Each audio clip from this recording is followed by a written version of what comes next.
దేవుడు మనకు అనుగ్రహించిన ఈ శ్రేష్టమైన సమయమునకై మొట్టమొదటిగా దేవునికి కృతజ్ఞతాస్తుతులు చెల్లించున్నాను. మరి నాకు ఈ అవకాశం ఇచ్చిన పాస్టర్ గారికి నా వందనాలు తెలియజేస్తున్నాను. మరి ఇక్కడున్న మీ అందరికీ కూడా నా హృదయపూర్వక వందనాలు తెలియజేస్తున్నాను. మరి ఇది మనకి న్యూ ఇయర్లో ఫస్ట్ టైం నేను రావడం, అందుకని మరి నూతన సంవత్సర శుభాకాంక్షలు తెలియజేస్తున్నాను. మరి ఆల్మోస్ట్ జాన్యువరి వస్తుంది, 15 days అయిపోయింది. అయినా జాన్యువరి అంతా కూడా మనకి న్యూ ఇయర్ అనుకుంటూనే ఉంటాం మనం. మరి న్యూ ఇయర్లో మన న్యూ ఇయర్ వస్తుందంటేనే డిసెంబర్ లాస్ట్ వీక్లో డిసెంబర్లో మనం చాలా ఆలోచిస్తూ ఉంటాం కదా. న్యూ ఇయర్లో ఏం చేయాలి, ఏం నిర్ణయాలు, రిజల్యూషన్స్ ఏం తీసుకోవాలి అనుకుని ఆలోచించుకుంటాం. పేపర్ మీద కూడా రాసేసుకుంటాం, ఇలా చేస్తాను అలా చేస్తాను అని. మరి అవన్నీ కూడా మనకి కొన్ని పాటిస్తాం, కొన్ని పాటించాం. మరి ఈ న్యూ ఇయర్లో మరి మన నిర్ణయం ఏమయ్యున్నది, న్యూ ఇయర్లో మన నిర్ణయం ఏమయ్యున్నది అనేది మనము ఆలోచన చేద్దాం.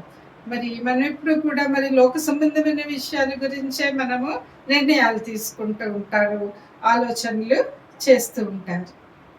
లోక సంబంధంగా చాలా అభివృద్ధి చెందాలి అనే పెద్ద పెద్ద ఆశలతోటి నిర్ణయాలు తీసుకుంటూ ఉంటారు కదా. కానీ మరి నిజంగా మనం ఆలోచన చేయాల్సింది, గొప్ప గొప్ప నిర్ణయాలు తీసుకోవాల్సింది ఏ జీవితం గురించి అంటే ఆత్మీయ జీవితం గురించి. ఆత్మీయ జీవితం గురించే మనం గొప్ప గొప్ప నిర్ణయాలు తీసుకోవాలి. మరి ఎప్పుడైతే ఆత్మీయ జీవితంలో మనము మంచిగా ఉంటామో, అభివృద్ధి చెందుతూ ఉంటామో, అప్పుడు ఆటోమేటిక్గా ఈ లోక సంబంధమైన జీవితం కూడా అదే సెట్ అయిపోద్ది. కంపల్సరీ మరి లోక సంబంధమైన జీవితం కూడా సెట్ అవుతుంది. మన ముందు ఆలోచన చేయాల్సింది, ప్రయారిటీ ఇవ్వాల్సింది దేనికి? ఆత్మ సంబంధమైన జీవితం గురించి. కాబట్టి ఈ న్యూ ఇయర్లో మరి ఆత్మీయ జీవితంలో మరి అభివృద్ధి ఎలాగా మనం పొందుకోవాలి, అసలు మన ఆశ, మన నిర్ణయము, మన గురి, మన లక్ష్యం ఏమై ఉండాలంటే ఆత్మీయ జీవితంలో అభివృద్ధి చెందాలి.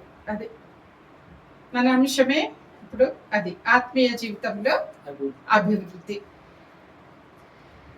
మన కాన్సన్ట్రేషన్ అంతా కూడా ఆత్మీయ జీవితంలో అభివృద్ధి మీద పెడితే మన జీవితాలన్నీ, మన కుటుంబాల జీవితాలు, మన ఒక్కళ్ళ జీవితాలు సెట్ అయితే మన కుటుంబాల జీవితాలు కూడా సెట్ అయిపోతాయి. వాటి గురించి మనం ఏమీ భయపడాల్సిన అవసరము లేదు. ఎందుకంటే ఈ లోకంలో మనం, దేవుడు మనల్ని ఎందుకు మనకి జీవితాన్ని ఇచ్చాడు అంటే మరి ఆయనతో పాటు మనము ఎల్లకాలము నిత్య జీవాన్ని పొందుకొని పరలోక రాజ్యంలో ఆయనతో పాటు మనము జీవించాలనేది ఆయన యొక్క ప్రణాళిక. ముందు ఆ ప్రణాళికను మనం అర్థం చేసుకుని మరి ఆయన గురించి, ఈ టెంపరీ లైఫ్ గురించి కాకుండా మరి మనకి పర్మనెంట్గా మరి దొరకబోయే ఆ నిత్య జీవం గురించిన ఆలోచనలు ఎవ్వరు కూడా, మనం కానీ మన బంధువులు, మిత్రులు ఎవ్వరు కూడా మరి నశించిపోకూడదు. ప్రతి ఒక్కరు రక్షించబడాలా, దేవునిలోనికి రావాలా అనే గొప్ప ఆశను మనము కలిగి ఉండాలి. అంటే ఆత్మీయ జీవితంలో అభివృద్ధి పొందాలి అనే ఆశ మనకు ఉండాలి. ప్లస్ మనమే కాకుండా మన బంధుమిత్రులు కూడా ఆత్మీయ జీవితంలో, మన తోటి విశ్వాసులు, మన బంధుమిత్రులు, మన కుటుంబం అందరూ కూడా మరి ఆత్మీయ జీవితంలో అభివృద్ధి చెందాలి అనే గొప్ప ఆశను మనము కలిగి ఉండాలి. మరి ఆత్మీయ జీవితంలో అభివృద్ధి పొందడం అంటే ఏంటి, ఏ విషయాల్లో అభివృద్ధి పొందితే మనం ఆత్మీయ జీవితంలో అభివృద్ధి పొందినట్లు అని మనం ఆలోచన చేస్తే 3 ముఖ్యమైన విషయాలు మనము ధ్యానం చేసుకుందాం. ఈ 3 ముఖ్యమైన విషయాల్లో మనం అభివృద్ధి చెందితే మనము ఆత్మీయ జీవితంలో అభివృద్ధి చెందుతున్నట్టు. ఏమిటి ఆ 3 ముఖ్యమైన విషయాలు అంటే, మొట్టమొదటిగా విశ్వాసం, విశ్వాసంలో అభివృద్ధి చెందాలి. మరి రెండవదిగా ప్రేమలో అభివృద్ధి చెందాలి. మరి మూడవదిగా ఎలాగ నడుచుకుని దేవుని సంతోష పెట్టాలో ఆ విషయాల్లో మనము అభివృద్ధి చెందాలి. ఈ మూడు కూడా మనం అభివృద్ధి చెందాలి అనే ఆ గొప్ప నిర్ణయం మనము తీసుకోవాలి. మనం ఎప్పుడు మన ఆత్మీయ జీవితం స్టార్ట్ అవుతుంది? అసలు మన ఆత్మీయ జీవితం అభివృద్ధి అంటే ఏంటి? అసలు అభివృద్ధి అంటే ఏంటి? స్టార్ట్ అవుతుంది ఒక చిన్న విషయం దగ్గర స్టార్ట్ అవుతుంది. ఇప్పుడు ఒక చెట్టు ఉందనుకోండి, ఒక మామిడి చెట్టు వేసాం, అది అభివృద్ధి చెందుతుంది అంటే అది దాని స్టార్టింగ్ పాయింట్ ఏంటి? ఆ మామిడి టెంకని మనము నాటుతాం, లేక చెట్టుని, చిన్న చెట్టుని నాటుతాం. అది పెరిగి పెరిగి పరిపక్వత నంది చివరికి ఏమిస్తుంది? మనకి ఫలాలని ఇస్తుంది. అదే అభివృద్ధి. మరి స్టార్టింగ్ ఏంటి, ఎండింగ్ ఏంటి? స్టార్టింగ్ ఒక చిన్న విత్తనం, చివరికి ఏంటి? గొప్ప గొప్ప ఫలాలు, అబండెంట్గా కొమ్మ కొమ్మకి ఎన్నో ఫలాలు అది ఇస్తుంది. అలాగే ఒక పూల చెట్టు, గులాబీ చెట్టు తీసుకున్నా ఏదైనా అదే కాన్సెప్ట్. అభివృద్ధి అనేది మనము సృష్టిలోనే మనము చూస్తూ ఉంటాం. మరి అలాగే మన ఆత్మీయ జీవితం అభివృద్ధి పొందడం అంటే, ఆత్మీయ జీవితానికి స్టార్టింగ్ ఏంటి? మనం ఎప్పుడైతే రక్షణ పొందుతామో అదే ఆత్మీయ జీవితానికి స్టార్టింగ్. అంటే మనం దేవుని ప్రేమను మనం గుర్తించి, యేసయ్య ఈ లోకానికి వచ్చి నా కోసము తన ప్రాణాన్ని అర్పించాడు, నన్ను రక్షించడం కోసం, నన్ను ప్రేమించి నా కోసం తన ప్రాణాన్ని అర్పించాడు. ఆ సత్యాన్ని, ఆ దేవుని ప్రేమను మనం ఎప్పుడైతే గ్రహిస్తామో అప్పుడు మనము మన పాపాలు ఆయన దగ్గర ఒప్పుకొని, ఆయన ప్రభువుని ఒప్పుకొని, ఆయన రక్షకుడని ఒప్పుకొని, హృదయంలో ఆయన నోటితో ఒప్పుకొని, చూడండి రోమీలకు రాసిన పత్రికలో ఉంటది 10వ అధ్యాయము 9వ వచనం. అదేమనగా యేసు ప్రభువుని నీ నోటితో ఒప్పుకొని దేవుడు మృతులలో నుండి ఆయనను లేపెనని నీ హృదయమందు విశ్వసించినడలా నీవు రక్షింపబడదు. అది మనకి రక్షణ దినం. ఏం దినం అండి అది? మనకి రక్షణ దినం. నోటితో ఒప్పుకుంటాం ఆయన ప్రభు పని, హృదయంలో విశ్వసిస్తాం ఏమని? దేవుడు ఆయనను మృతుల్లో నుంచి లేపాడని. అదే అప్పుడు మనము రక్షింపబడతాం.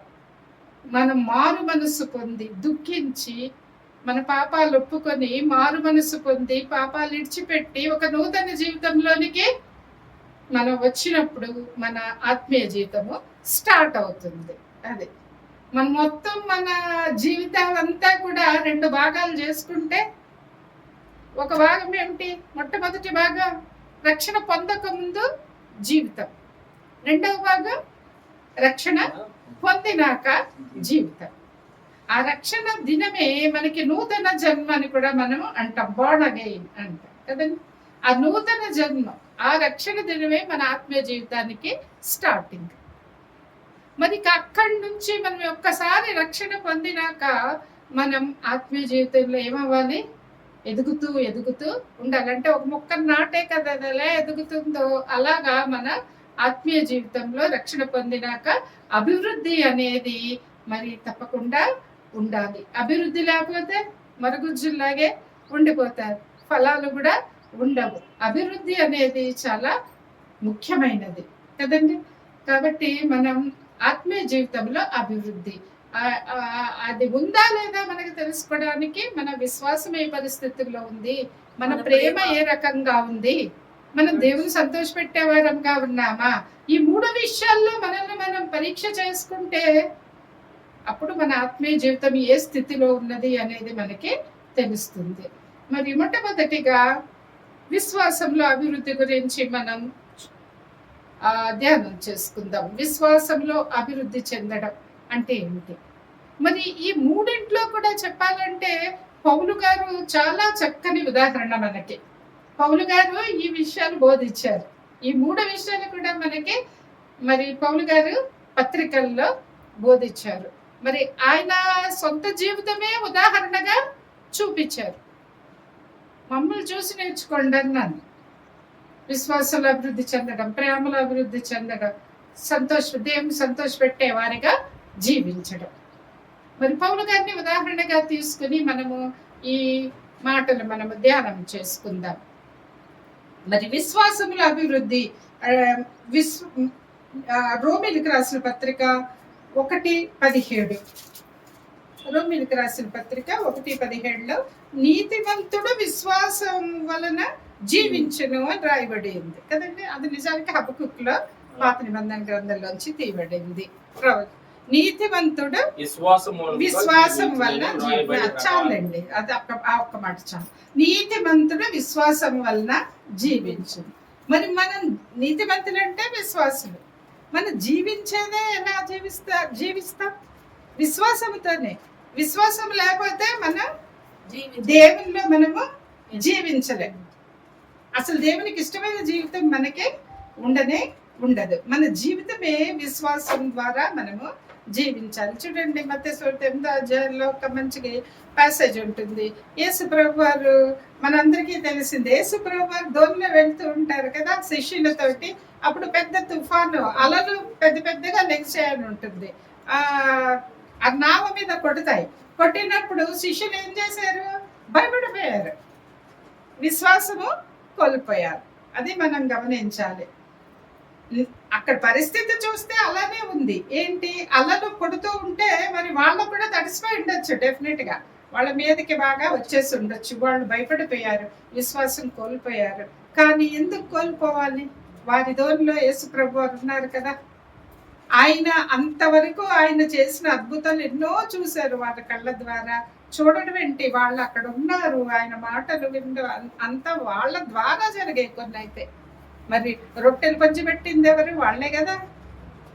అలా వాళ్ళ ద్వారానే అయినా సరే వారి విశ్వాసాన్ని కోల్పోయారు. మరి యేసయ్య చాలా బాధపడ్డాడు కదా, చాలా బాధపడ్డాడు. ఏమన్నాడు? అల్ప విశ్వాసులారా అని పిలిచాడు. ఎలా వినిపించుకున్నారు మరి శిష్యులు? అల్ప విశ్వాసులారా అని. ఆయనకి బాధ, కోపం అన్నీ వచ్చేసి ఉంటాయి కదా. ఏమవుతుంది? నిజమే, తుఫాను, అలలు ఉన్నాయి. కానీ ఏమైపోతుంది చూడండి. అవి నిర్ణాను కదా. మీరు మునిగిపోతారా? మీరు మునిగిపోతే నేను మునిగిపోవాలి కదా. అంతే కదా, ఆయన కూడా మునిగిపోతాడు కదా. కాబట్టి ప్రియులారా, విశ్వాసం అనేది చాలా ముఖ్యం. విశ్వాసం లేకుండా అసలు మనం దేవుని సంతోష పెట్టలేము. ఆ విషయం మనం జాగ్రత్తగా గమనించాలి. విశ్వాసం లేని జీవితం మనం ఉంటే అస్సలు మనము దేవుని సంతోషపెట్టి, దేవుడు విసిగిపోతాడు మనతో. ఇశ్రాయేలీయుల జీవితం అందుకు మంచి ఉదాహరణ. వారు అవిశ్వాసం వల్లనే కనాను చేరలేకపోయారు. మరి విశ్వాసం అలా ఎప్పుడైతే మనం గొప్ప విశ్వాసం పెడతామో అది కూడా దేవుడు గమనిస్తాడు కదా. మరి 12 సంవత్సరాల నుంచి రక్తస్రావం గల స్త్రీని, శతాధిపతిని, వీళ్ళందరినీ మీ విశ్వాసం చాలా గొప్పదన్నాడు, మెచ్చుకున్నాడు, సంతోషపడ్డాడు. వారి విశ్వాసాన్ని బట్టి యేసయ్య సంతోషపడ్డాడు. కాబట్టి ప్రియులారా, విశ్వాసం అనేది చాలా ముఖ్యం. ఆ విశ్వాసంలో మనం అభివృద్ధి చెందాలి. ఆ విశ్వాసం ఎలా కలుగుతుందని వాక్యంలో ఉంది. వినుట వలన విశ్వాసము కలుగుతుంది. ఏమి వినుంటే? దేవుని మాటలు. దేవుని మాటలు అంటే వాక్యము వింటే మనకి విశ్వాసము కలుగుతుంది. ఇక్కడ వినడం అంటే ఒకసారి చెప్పుకున్నాం, మీకు గుర్తుందా లేదా? వినడం అంటే జస్ట్ చెవులోంచి వినడం కాదు, వినిన దానికి విధేయత చూపించడం. అది పూర్తి మీనింగ్ వినడం అంటే. నేను చెప్పాను కదా, ఒకసారి పేరెంట్ టీచర్ మీట్లో పేరెంట్స్ వస్తూ ఉంటారు. ఆ మదర్ వస్తుంది, తల్లి వచ్చినప్పుడు కంప్లైంట్ చేస్తుంది టీచర్కి. ఏమని? వీడు అసలు మాట వింటలేదండి, అంటే నిజంగా వినట్లేదా? వినబడట్లేదా? వినబడుతుంది. మాట వినట్లేదంటే దాని అర్థం ఏమిటి? విధేయత చూపట్లేదు. అది విధేయత. విన్న మాటకే విధేయత చూపట్లేదు. అది వినడం అంటే. అది వినుట వలన విశ్వాసము కలుగును అంటే వినడం ఒక స్టెప్ అయితే, అంటే 2 స్టెప్స్ ఉంటాయి వినడంలో. అది ఫస్ట్ స్టెప్ చేసి వదిలేస్తే లాభం లేదు. 2 స్టెప్స్ కంప్లీట్ చేయాల్సిందే. ఫస్ట్ స్టెప్ ఏంటి? వినాలి, చదవాలి. వాక్యము చదవాలి, వాక్యము వినాలి. సెకండ్ స్టెప్ ఏంటి? ఆ వినిన వాక్య ప్రకారం జీవించాలి. అప్పుడే సంపూర్తి అవుతుంది వినడం అనే మాట. కాబట్టి ప్రియులారా, వినుట వలన విశ్వాసము కలుగుతుంది అని మనకు తెలుసు. కాబట్టి మనం మరి వాక్యములో ఎదగాలి. విశ్వాసంలో ఎదగడం అంటే ఇన్ అదర్ వర్డ్స్ ఏంటన్నమాట? వాక్యములో ఎదగడం, వాక్యానికి విధేయత చూపించడంలో ఎదగడం. అది మన పర్సనల్ ఎక్స్పీరియన్స్ రావాలి. ఏదైనా సమస్య వచ్చిందనుకోండి మన జీవితంలో, వాక్యాన్ని ఆధారంగా చేసుకుని ప్రార్థనలో పెట్టి గొప్ప విశ్వాసముతో ఉన్నప్పుడు, ఆ సమస్యను జయించినప్పుడు, అప్పుడు మన విశ్వాసం ఏమవుతుందండి? అభివృద్ధి చెందుతుంది. అవును, నాకు ఆ సమస్య వచ్చినప్పుడు దేవుడు నన్ను ఆ సమస్యలోంచి బయటికి తీసుకొచ్చాడు. విశ్వాసము అభివృద్ధి చెంది మళ్ళీ ఇంకో సమస్య వచ్చాడు మనం జ్ఞాపకం చేసుకుంటాం. అప్పుడు ఇలా అయ్యింది కదా,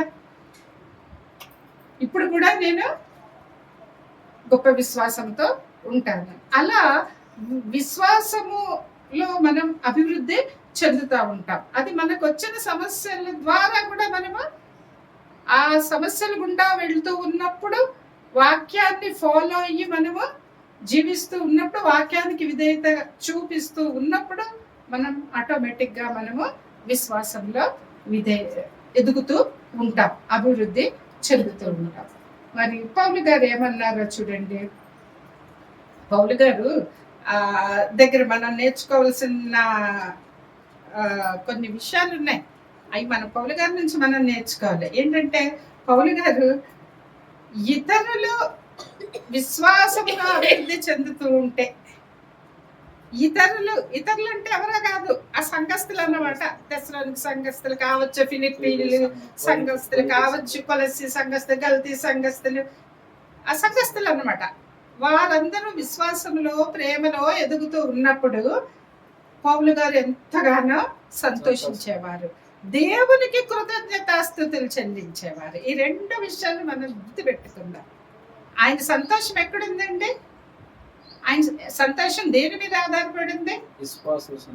ఇతరుల రక్షణలోకి వచ్చినప్పుడు, ఇతరులు మారు మనస్సు పొందినప్పుడు ఆయన సంతోషించేవాడు. మన సంతోషం ఎక్కడ ఉంది? మనం ఎప్పుడు సంతోషిస్తున్నాం? అది మనల్ని మనము పరీక్ష చేసుకోవాలి. అంతేకాకుండా ఆయన దేవునికి కృతజ్ఞతాస్తుతులు చెల్లించాడట. మనం చదువుదాం వాక్యం. అలాగే ఇతరులు మారు మనస్సు పొందాక, రక్షణ పొందాక మళ్ళీ ఒకవేళ జారిపోతూ ఉంటే ఆయన దుఃఖించాడు. కాబట్టి ఆయన సుఖమైన, దుఃఖమైన, ఆనందమైన, కృతజ్ఞతలైన అన్ని దేంతో ముడిపడింది? ఇతరుల యొక్క రక్షణతోటి, ఇతరుల యొక్క ఆత్మీయ జీవితంతో ముడిపడి ఉన్నాయి. అదే మనం నేర్చుకోవాల్సిన అంశాలు పౌలు గారి జీవితం నుంచి. మనం ఇక్కడ ఒక వాక్యం చదివాను. పౌలు గారు తెస్సలోనికీయులకు రాసిన 2వ పత్రిక 1వ అధ్యాయము 3వ వచనం. సహోదరులారా, మేమెల్లప్పుడూ మిమ్మును గూర్చి దేవునికి కృతజ్ఞతాస్తుతులు చెల్లించుటకు బదులమై ఉన్నాము. ఇది యుక్తమే. ఏలే అనగా మీ విశ్వాసము బహుగా అభివృద్ధి పొందుచున్నది. మీ అందరిలో ప్రతివాడును ఎదుటి వాడి ఎడల చూపు ప్రేమను విస్తరించుచున్నది. మీ విశ్వాసము బహుగా అభివృద్ధి చెందుచున్నది. ప్రేమ, ఎదుటి వారి చూపుతున్న ప్రేమ విస్తరించుచున్నది. విస్తరించడం అన్నా అభివృద్ధి చెందడమే. కొమ్మలు విస్తరిస్తాయి, అభివృద్ధి చెందదు. కాబట్టి ఇక్కడ విశ్వాసము, ప్రేమ అనేవి ఏమవుతున్నాయండి? అభివృద్ధి చెందుతూ ఉన్నాయి. మీలో నేను అది చూస్తున్నాను. చూసినప్పుడు వాటిని బట్టి పైన చూస్తే మిమ్మల్ని గూర్చి దేవునికి కృతజ్ఞతాస్తుతులు చెల్లించుటకు బద్దులమై ఉన్నాము అంటున్నాడు. అది విశ్వాసములో, ప్రేమలో ఎదుగుతూ ఉన్నప్పుడు ఆయన దేవునికి ఏం చేస్తున్నాడండి? కృతజ్ఞతాస్తుతులు చెల్లిస్తుంది. ఫిలిప్పీ రాసిన పత్రిక పౌలు గారు ఫిలిప్పీలకు రాసిన పత్రిక 1వ అధ్యాయము 26వ వచనం, 25, 26 కలిపి ఉంటాయి. మరియు ఇట్టి నమ్మకము కలిగి నేను మరలా మీతో కలిసి ఉండటం చేత నన్ను గూర్చి క్రీస్తునందు మీకున్న అతిశయము అధికము ఉన్నట్లు మీరు విశ్వాసమునందు అభివృద్ధియు ఆనందమును పొందు నిమిత్తమును నేను జీవించి మీ అందరితో కూడా కలిసి ఉందునని నాకు తెలియదు.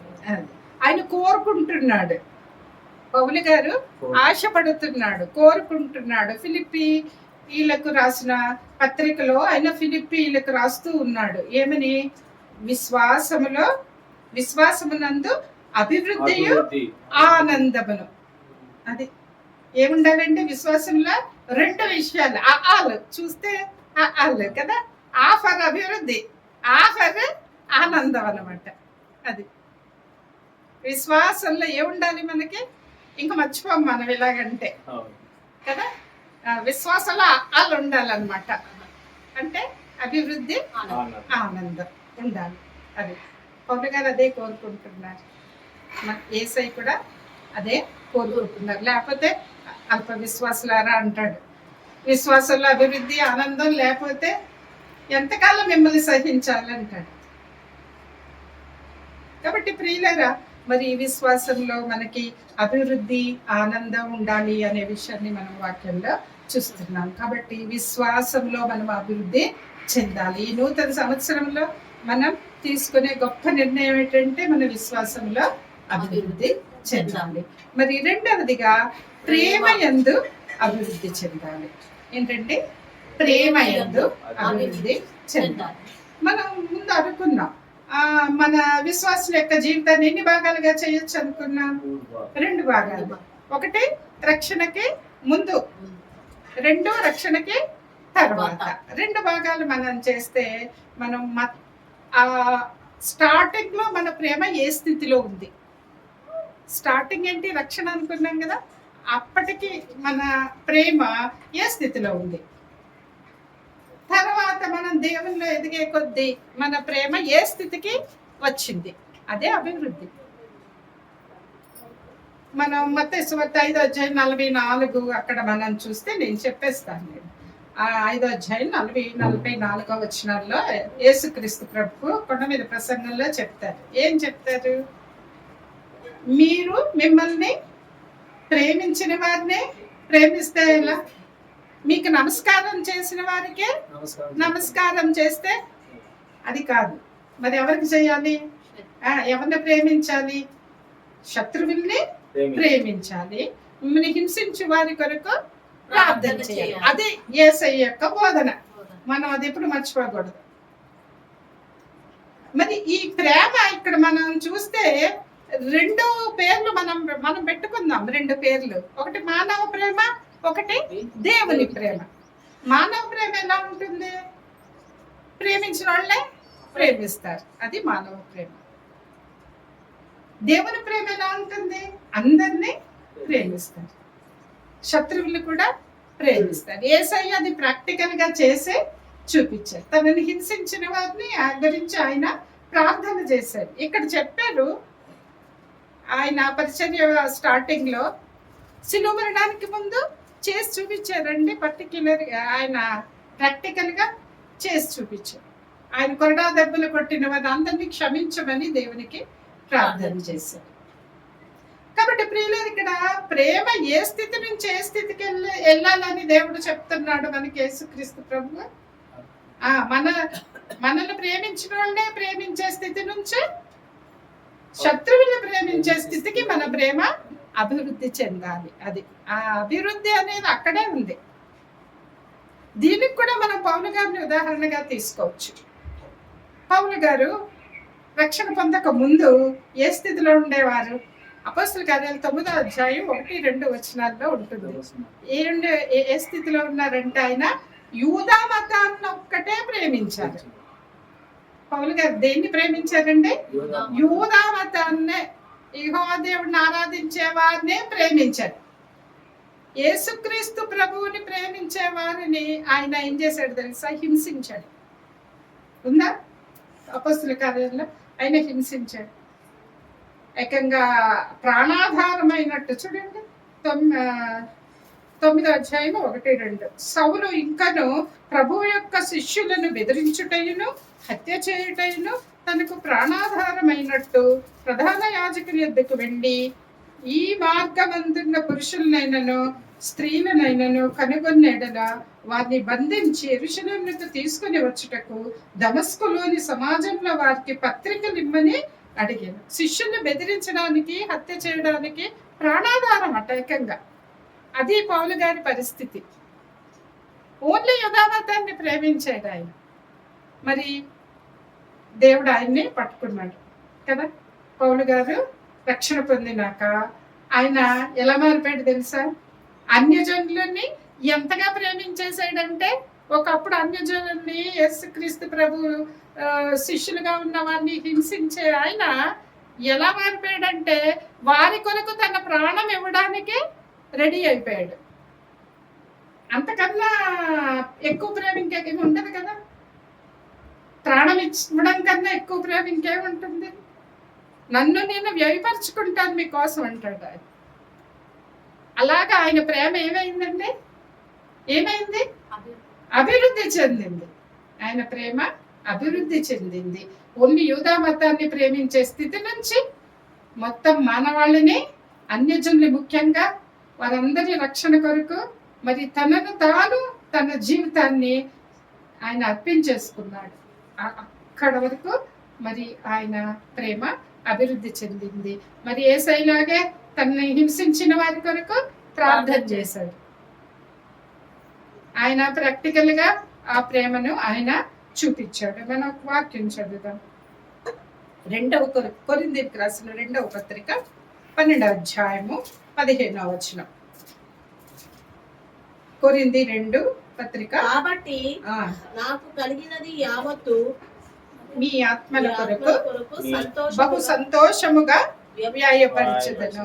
ఎలా వ్యయపరుస్తాడటండి? కలిగినది యావత్తు బహు సంతోషముగా వ్యయపరుస్తాడు. ఎందుకంటే ఆయనకు కావలసింది ఏంటి? వారి రక్షణ. ఆయనకు కావలసింది ఆత్మలు. దానికోసం ఆయన ఏమైనా చేయడానికి రెడీ అయిపోయాడు. తనను తాను వ్యయపరుచుకుంటాడు. ఏమైనా చేయడానికి రెడీ అయిపోయాడు. నన్ను నేను వ్యయపరుచుకుందును. నేను మిమ్మల్ని ఎంత ఎక్కువగా ప్రేమించుచున్నానో అంత తక్కువగా మీరు నన్ను ప్రేమింతురా అని అడుగుతున్నాడు. మరి కొరింథీ సంఘం అన్ని జనులే కదా, వారిని ఎంతగా ప్రేమిస్తున్నానో అని ఆయన చెప్తూ ఉన్నాడు. ఆయన ప్రేమ ఓన్లీ యూదా మతాన్ని ప్రేమించే స్థితి నుంచి అన్యజనులని ఎంతగానో ప్రేమించడం, వారి కొరకు తనను తాను వ్యయపరుచుకునే స్థితి వరకు మరి ఆ ప్రేమ ఎదిగింది. అది ప్రేమలో అభివృద్ధి. అందుకనే పౌలు గారు చాలా ధైర్యంగా చెప్పారు. తర్వాత మనం చూద్దాం ఆ వాక్యం. చాలా ధైర్యంగా ఒక మాట చెప్తారు. ఏంటంటే, మేము ప్రేమలో ఎలాగ అభివృద్ధి చెందేమో, ఎలా విశ్వాసంలో అభివృద్ధి చెందేమో మేము, అవన్నీ కూడా మమ్మల్ని చూసి మీరు నేర్చుకోండి అంటారు. ఆయన పెరిగాడు కాబట్టే, అభివృద్ధి చెందాడు కాబట్టే మరి ఆయన్ని మన రోల్ మోడల్ గా పెట్టి మమ్మల్ని చూసి నేర్చుకోండి అని ఎంత ధైర్యంగా ఆయన చెప్పాడు. అలాగే తెస్సలోనికీయులకు రాసిన మొదటి పత్రిక 4వ అధ్యాయం 12వ వచనం, 10-12 వచనాలు. అలాగుననే మాసిదోనియంతటా ఉన్న సహోదరులందరినీ మీరు ప్రేమించుచున్నారు. సహోదరులారా, మీరు ప్రేమయందు మరి ఎక్కువగా అభివృద్ధి చుండవలననియో సంఘమునకు వెనుపటి వారి ఎడల మర్యాదగా నడుచుకొనుచు మీకేమియో కొదవ లేకుండానట్లు మేము మీకు ఆజ్ఞాపించిన ప్రకారము మీరు పనుల జోలికి పోక మీ సొంత కార్యములను జరుపుకుంటేందును మీ చేతులతో పనిచేయుటేందును ఆశ కలిగి ఉండవలననియో మిమ్మను హెచ్చరించుచున్నాను అంటున్నాడు. హెచ్చరిస్తున్నాడు ఆయన. మధ్యలో ఉంది మనకేంటి? మీరు ప్రేమయందు మరీ ఎక్కువగా అభివృద్ధి చెందుచుండవలెనని హెచ్చరిస్తున్నారు పౌలు గారు. ఎందుకంటే ఆయనకి తెలుసు ఫలించడం అంటే ఏంటి? ప్రేమలో ఫలించడం అంటే. మరి యోహాను రాసిన మొదటి పత్రికలో అంతా ఉంటది. మరి ప్రేమించిన వాళ్ళే తన పొరుగువారిని ప్రేమించిన వాళ్ళే, సహోదరుని ప్రేమించిన వాళ్ళే వెలుగులో ఉన్నట్టు. లేకపోతే ప్రేమ లేకపోతే ఎక్కడ ఉన్నట్టు? చీకట్లో ఉన్నట్టు. దానికి ఇంకా ఏమీ మనం యాడ్ చేసేది లేదు, తీసేది కూడా లేదు. అంత క్లియర్గా స్ట్రైట్ ఫార్వర్డ్ అంతే. కాబట్టి మొత్తం విశ్వాస జీవితానికి మూలం ఏంటి? విశ్వాసము, ప్రేమ. పౌలు గారు అభివృద్ధి చెందినట్లుగా మనం చూసాము, ఇప్పుడే ధ్యానం చేసుకున్నాం. యూదా మతాన్ని ప్రేమించే స్థితి నుంచి ఏ స్థితికి, అన్య జనుల్ని ఎంతగా ప్రేమించారు. మరి ఆ స్థితికి ఆయన అభివృద్ధి చెందడమే కాకుండా ఇతరులు కూడా అలాగే అభివృద్ధి చెందాలని ఆయన చాలా చాలా తీవ్రంగా ఆయన ఆశించాడు. ఆ వాక్యం మనం ఒకసారి చూద్దాం. దశలోనికి రాసిన మొదటి పత్రిక 3వ అధ్యాయము 12-13 వచనాలు. మరియు మన ప్రభువైన యేసు తన పరిశుద్ధులందరితో వచ్చినప్పుడు మన తండ్రి అయిన దేవుని ఎదుట మీ హృదయముల పరిశుద్ధత విషయమే అనింద్యమైనవిగా ఆయన స్థిరపరచుటకై మేము మీ ఎడల ఎలాగూ ప్రేమను అభివృద్ధి పొంది వర్ధిల్లుచున్నాము. ఆ మాట మళ్ళా చదవమ్మా. మేము మీ ఎడల ఎలాగూ ప్రేమను అభివృద్ధి పొంది వర్ధిల్లుచున్నాము. ప్రేమలో అభివృద్ధి పొంది వర్ధిల్లుచున్నారట పౌలు గారు. ప్రేమలో అభివృద్ధి పొంది వర్ధిల్లుచున్నారు. అలాగే మీరును ఒకరి ఎడల ఒకడును మనుషులందరి ఎడలను ప్రేమలో అభివృద్ధి పొంది వర్ధిల్లున్నట్లు ప్రభువు దయచేయునుగాక. పౌలు గారి బోధన, హెచ్చరిక, ఆశ, ప్రార్థన ఏదనుకున్నా సరే మేము ఎలాగూ ప్రేమలో అభివృద్ధి చెందాం. మీరే చూశారు. మీరు కూడా అలానే ఒకళ్ళొకళ్ళు ప్రేమించుకోవడంలో అభివృద్ధి పొందాలా. అదే వాక్యం అంతటికి మూలం. ఆ అభివృద్ధి చాలా ఇంపార్టెంట్. మనకి అభివృద్ధి చాలా ఇంపార్టెంట్. అది ప్రేమలో అభివృద్ధి చెందాలి. మనం ఈ విషయాలు మాత్రం బేసిక్స్ అన్నమాట. ఇవన్నీ కూడా ఉంటా జస్ట్ బేసిక్స్. ఈ విషయాలు ఎప్పుడు ఇగ్నోర్ చేయకూడదు. ఈ బేసిక్స్ లేకుండా మనం ఎంత చర్చికి వెళ్ళినా ఏం చేసినా కదా, ఎంతసేపు చర్చిలో గడిపినా లేకపోతే ఎంతసేపు ఏం చేసినా వ్యర్థమే. ఈ బేసిక్స్ లేకుండా మనము ఏం చేసినా వ్యర్థమే. మన ఆత్మీయ జీవితానికి కావలసిన ముఖ్యమైన అంశాలు ఏంటి? విశ్వాసము, ప్రేమ. ఆ రెండింట్లో మనం బహుగా ఫలించాల, బహుగా అభివృద్ధి చెందాల. పౌలు గారు అదే విధంగా చేశారు. మనం కూడా చేయాలని ఆయన కోరుకున్నాడు. మరి అక్కడ మనం ఇంకో విషయం గమనించవచ్చు. మరి పౌలు గారు విశ్వాసము, ప్రేమలో అభివృద్ధి చెందారు కదా. ఆయన పరిస్థితులు ఎలా మనం కూడా చెందుతామంటే, పరిస్థితులు అన్ని మంచిగా బాగుంటేనే,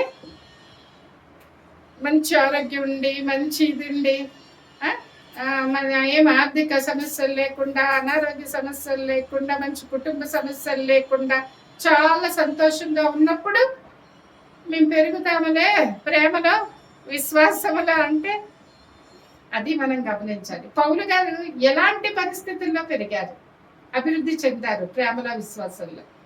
ఎలాంటి పరిస్థితుల్లో? అతి భయంకరమైన కష్టాలలో, అతి భయంకరమైన కష్టాల మధ్యలో ఆయన ప్రేమలో అభివృద్ధి చెందాడు, విశ్వాసంలో అభివృద్ధి చెందాడు. అక్కడ మనకి కొరింథీయులకు రాసిన 2వ పత్రిక 11వ అధ్యాయము 23 నుంచి 27 ఉంటాయి. తర్వాత మీరు ఇంటి దగ్గర చదువుకోండి. 11వ అధ్యాయం 23 నుంచి 2వ కొరింథీ 27వ వచనం వరకు పౌలు గారి కష్టాలు ఉంటాయి. అక్కడ ఇంకా చాలా చోట్ల ఉన్నాయి, కానీ ఇక్కడ మంచిగా ఉంటాయి. ఈ 4 వచనాల్లో ఆయన ఏమేమి కష్టాలు పడ్డాడో, కొరడా దెబ్బలు తిన్నాడు, చెరసాల్లో ఉన్నాడు. మరి ఇదేంటి ప్రభువా, నేను నీకోసం నా జీవితాన్ని సమర్పిస్తే నా పరిస్థితి నీదేంటి అని అన్నాడు ఆయన. ఆయన డిప్రెస్ అయ్యాడా? అభివృద్ధి మాత్రం జరుగుతూనే ఉంది. అంటే కష్టాల నడుమ, ఇబ్బందుల నడుమ, సమస్యల నడుమ ఆ విశ్వాసము, ప్రేమ అభివృద్ధి చెందాయి పౌలు గారిలో. అదే మనం కూడా ఎగ్జాంపుల్గా మనము తీసుకోవాలి. మన పరిస్థితులు ఎలా ఉన్నా సరే మనం విశ్వాసము ప్రేమల్లో మనము అభివృద్ధి చెందాలి. దానికి మనం ఎఫర్ట్స్ పెట్టాలి. చెప్పాలంటే ఎఫర్ట్స్ పెట్టకుండా ఏమన్నా అవుతాయమ్మా? మీకు తెలుసు, ఇంతకి ఎఫర్ట్స్ పెట్టకుండా ఏదైనా అవుతుందా? అవ్వదు. ఏదో ఈజీగా చేసేద్దామంటే ఈ లోక సంబంధమైన విషయాలు కూడా అవ్వవు. మరి అలాంటప్పుడు ఆత్మీయ సంబంధమైన విషయాలు ఎట్లా అవుతాయి?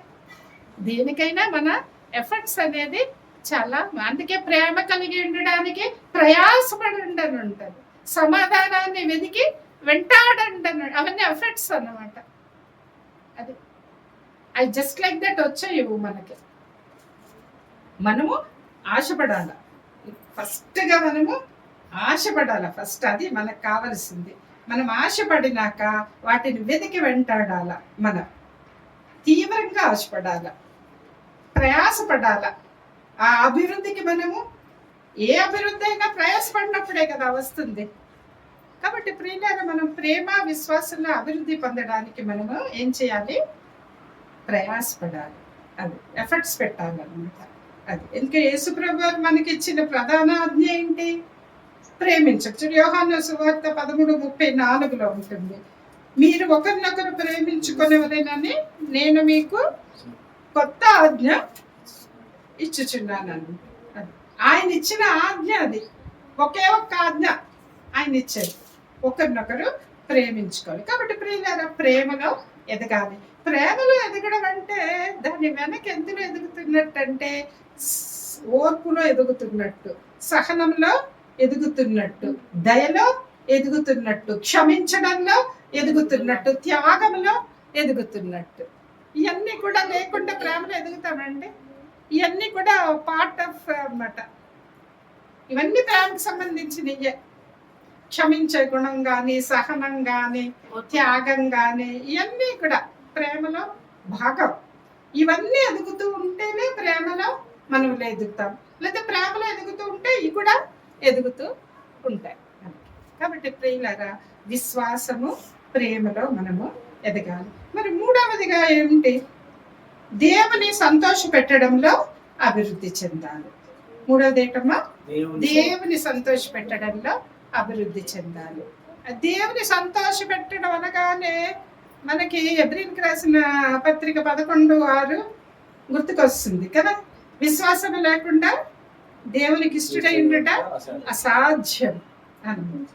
అసాధ్యం అనేసారు కదా. ఇంకా దానికి మనం ఏం చెప్పలేము. ఇంకా విశ్వాసం లేకపోతే అసలు దేవుని సంతోషపెట్టాలి. కాబట్టి మనం ముందు చెప్పుకున్నట్లుగా ఆ విశ్వాసంలో కలిగి జీవిస్తూ విశ్వాసంలో అభివృద్ధి పొందుతూ ఉన్నప్పుడు దేవుని సంతోషపెట్టేవారిగా మేము జీవిస్తూ ఉంటాం. అలాగే ఆయన స్వరూపంలో జీవించినప్పుడు కూడా ఆయన సంతోషిస్తాడు. ఆయన స్వరూపం ఏంటి? ప్రేమ. అంటే ఈజీగా మనం చెప్పుకోవాలంటే విశ్వాసంలో అభివృద్ధి గురించి మనం చెప్పుకున్నాం, ప్రేమలో అభివృద్ధి గురించి చెప్పుకున్నాం. ఈ రెండు కలిగి జీవిస్తే దేవుని సంతోషపెట్టే జీవితము అవుతుంది. ఈ రెండు కలిపి ఈ రెండింట్లోనూ మన అభివృద్ధి కలిగి జీవిస్తే అదే దేవుని సంతోషపెట్టే జీవితం అవుతుంది. ఒక వాక్యం తెస్సలోనికి రాసిన పత్రిక 4వ పత్రిక 4వ అధ్యాయము 2వ వచనం. కాగా మీరేలాగో నడుచుకొని దేవుని సంతోషపరచవలెను, మా వలన నేర్చుకున్న ప్రకారంగా మీరు నడుచుకుంటున్నారు. ఈ విషయంలో మీరు అంతకంతకు అభివృద్ధి నొందవలనని మిమ్మల్ని వేడుకొని ప్రభువైన యేసునందు హెచ్చరించుచున్నాను. చూసారా, ఇది ఇక్కడ కూడా ఇందాక మనం ప్రేమ విషయంలో కూడా మా వలన నేర్చుకున్న విధంగా ఇక్కడ కూడా మా వలన నేర్చుకున్నట్లు అంటుంది. ఎలా నడుచుకుని దేవుని సంతోషపరచగలనో మా వలన నేర్చుకునే విధానంగా మీరు కూడా నడుచుకోవాలి అని ప్రార్థన చేస్తున్నాడు ఆయన. ఆ విషయం ఆయన ఆ విషయం కూడా మనం గమనించాలా. వాళ్ళకి చెప్పడం కాదు, ఆయన ఎవరి దగ్గర మొదలుపెట్టుకుంటున్నాడు? దేవుని దగ్గర మొదలుపెట్టుకుంటున్నాడు. దేవునికి కృతజ్ఞతాస్తుతులు చెల్లిస్తూ ఉన్నాడు. కాబట్టి ప్రియులారా, మరి ఎప్పుడు మనం ఆయన్ని సంతోష పెడతాము అంటే ప్రేమ విశ్వాసము కలిగి మనము జీవించినప్పుడు ఆ జీవితము మరి దేవునికి ఇష్టమైన జీవితము అవుతూ ఉంటుంది. కాబట్టి మరి పౌలు గారు మనకి ఉదాహరణగా మనకి ఉన్నారు ఎదురుగా. ఏమని?